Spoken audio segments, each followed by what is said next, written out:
Sterling Allen Brown was born on May 1, 1901 in Washington, D.C. to Sterling Nelson Brown, a minister, poet, and professor at Howard University's School of Religion.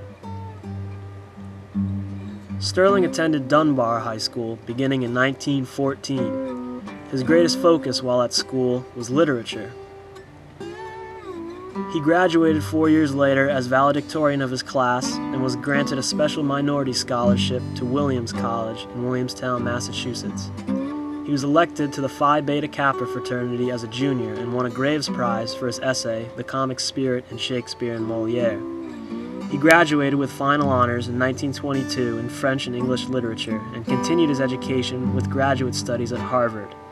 Here, he encountered the book Modern American Poetry by Louis Untermeyer. This collection of poems featured the work of authors who were using common language, or vernacular.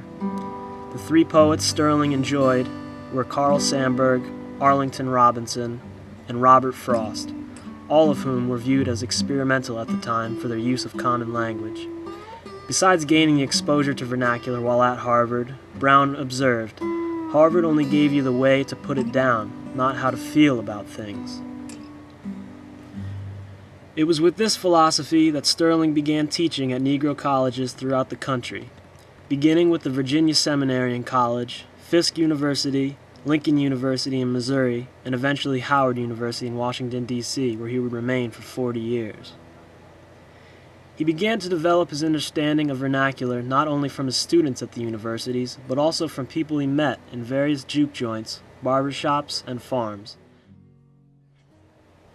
Sterling met a range of people, including Mrs. Bibby, Calvin Big Boy Davis, and Slim Greer, actual people who he turned into characters in his poetry.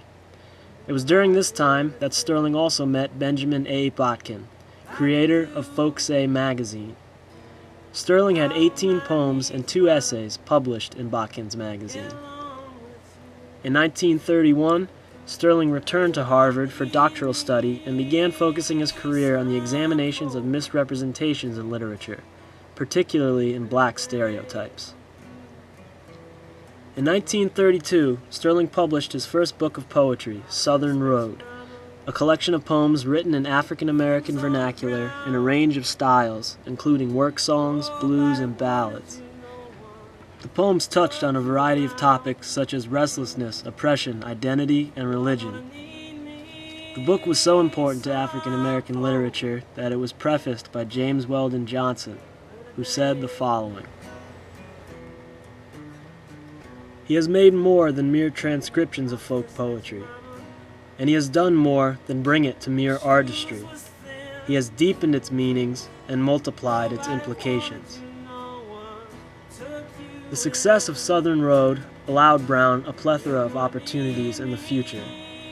He became a regular columnist for Opportunity magazine, where he reviewed plays, films, novels, and biographies.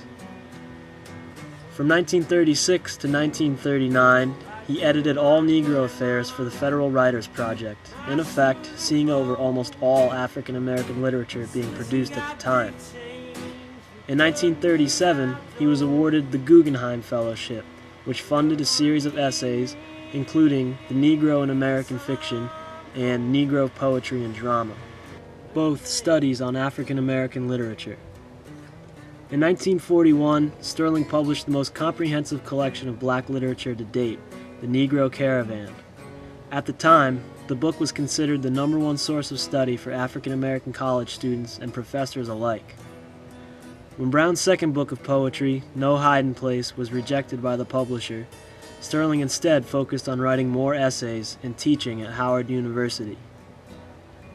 In the 1940s, Sterling rejected the idea of a Harlem Renaissance, to which he had been named a gifted poet of, and instead coins the movement a new Negro Renaissance.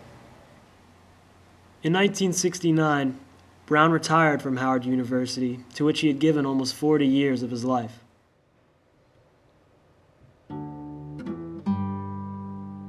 The years to come held more achievement for Sterling, including a reissue of Southern Road in 1974, a new compilation of poems in 1975, and earning the title of Poet Laureate to the District of Columbia in 1984.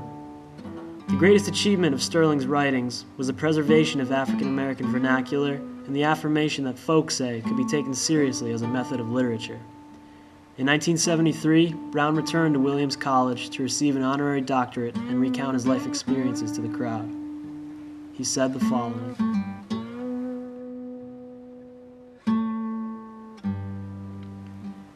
I am an integrationist because I know what segregation really was. And by integration, I do not mean assimilation. I believe what the word means. An integer is a whole number. I want to be in the best American traditions. I want to be accepted as a whole man. My standards are not white. My standards are not black. My standards are human.